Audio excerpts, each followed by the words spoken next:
Lurking inside the walls of our homes, our offices, pretty much everywhere, there's this invisible problem. It's a kind of electrical pollution that's silently stressing out our power grid, damaging really expensive equipment, and even wasting our money. And the weirdest part? The culprits are the very things we use every single day. We're talking about our computers, our phone chargers, those new energy-saving lights.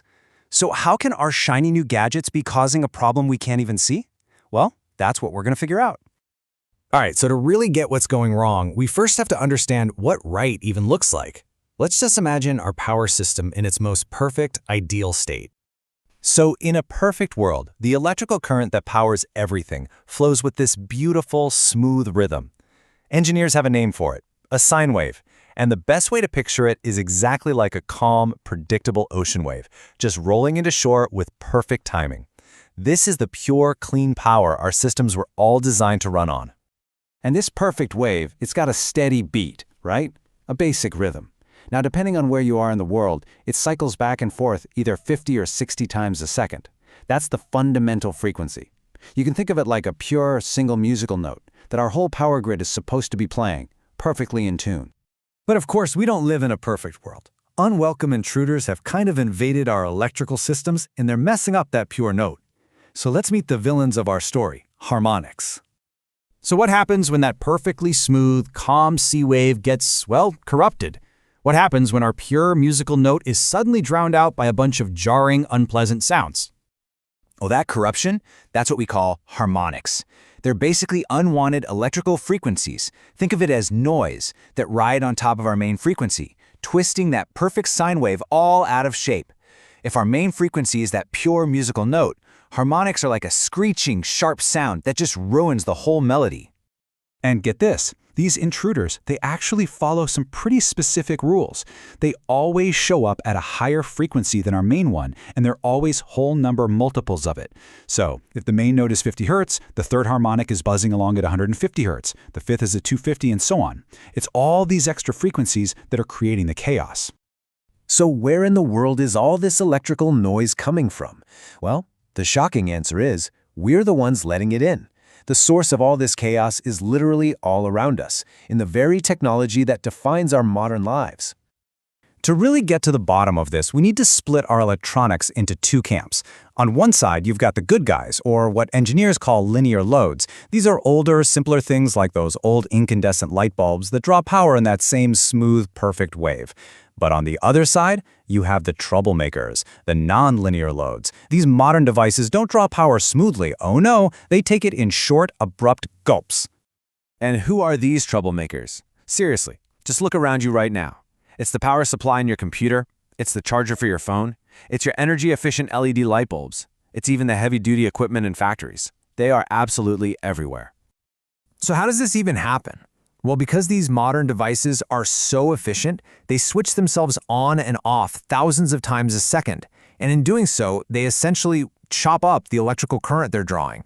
It's this constant, high-speed sipping of power instead of a nice, smooth drink that distorts the perfect wave and creates all that harmonic noise.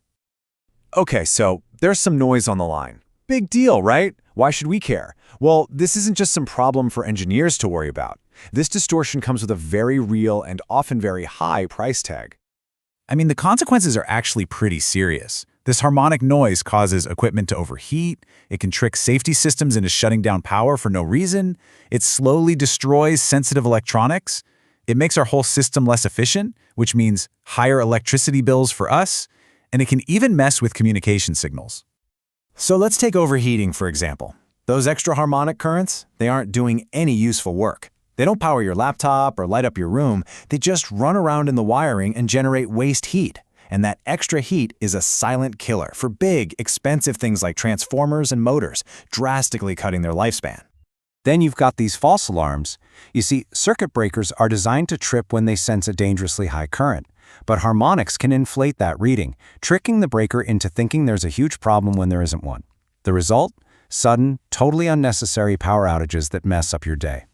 And finally, there's this slow decay. All those tiny, sensitive electronic parts like capacitors, they just weren't built to handle these weird, high-frequency harmonic currents. Over time, all that noise just wears them down, leading to them failing way earlier than they should. But hey, it's not all doom and gloom. Now that we know the villain and the damage it causes, let's talk about the heroes. Engineers have come up with a really powerful set of tools to fight back against harmonics and bring some balance back to our power grid. The main weapons in this fight? They're called filters. First up, you've got passive filters. Think of these like a bouncer at a club. They're built to block a specific, known troublemaking frequency, but they let the main guest, our 50 or 60 Hz frequency, right on through. Then you have active filters. These are way more like noise-canceling headphones. They're smart, they listen to the noise, and then they create a signal to cancel it out completely. It's pretty cool. So how does this crazy noise-canceling tech actually work? Well, it's kind of like a three-step dance. First, the filter listens to the electrical line, figuring out the exact shape and size of that harmonic noise. Then, it creates the perfect mirror image of that noise, an anti-noise signal. And finally, it cancels by injecting that anti-noise back onto the line. The two opposite ways meet, and poof, they cancel each other out, leaving only that clean original sine wave we wanted. And you know, filters aren't the only tools in the toolbox. Engineers also have things like K-factor transformers, which are just built extra tough to handle all that heat from harmonics. And some new equipment is being designed from the ground up to create fewer harmonics in the first place, using more complex, smarter circuits.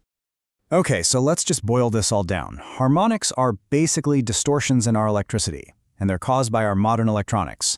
They lead to real-world problems like overheating and equipment damage, and engineers have to fight them using some really clever filters. It's this whole hidden world of pushes and pulls and distortions happening millions of times a second, all around us, right now. So now that you know about this invisible electrical noise, it really leaves just one question. Is the hidden noise in your walls silently costing you money?